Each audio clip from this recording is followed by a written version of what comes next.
Apektado rin ang malalakas na pagulan ng kabuhayan ng ilang taga-Ilocos. Binaha kasi pati mga palayan. At nakatutukla si Ivy Hernando ng GMA Regional TV. Ivy? Pia, halos 2 araw nang walang tigil ang ulan dito sa Ilocos Norte at maging sa Ilocos Sur. Kaya may ilang lugar dito ang nakaranas na ng pagbaha.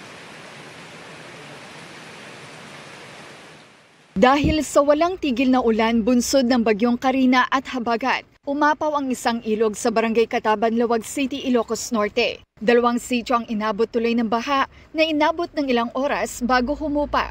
Binaha ang National Highway ng Bacara matapos sumapaw ang tubig sa palayan pero mabilis ding bumaba ang tubig. Gapo dati tuloy-tuloy nga todo, ma'am. Umapaw, ma'am. Ito'y anti-kalsada, ma'am. Nakaantabay naman ang Provincial Disaster Risk Reduction and Management Office dahil ilang bayan sa Ilocos Norte ang nasa ilalim ng Signal Number 1 kanina.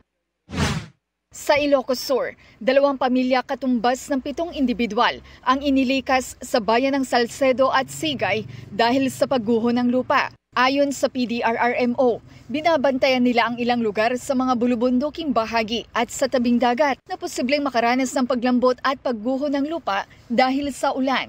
Sa geography natin is meron tayong upland and meron tayong coastal municipalities. Kaya dito sa mga upland municipalities natin, minomonitor natin for possible yung mga ganitong landslide. Sa Nueva Ecija, patuloy na nararanasan ang maulang panahon pero tuloy pa rin ang biyahe ng mga sasakyan gaya sa Cabanatuan City Central Terminal.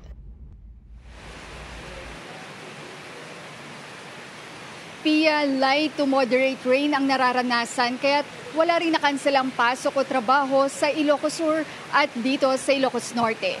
Pia? Maraming salamat, Ivy Hernando ng GMA Regional TV.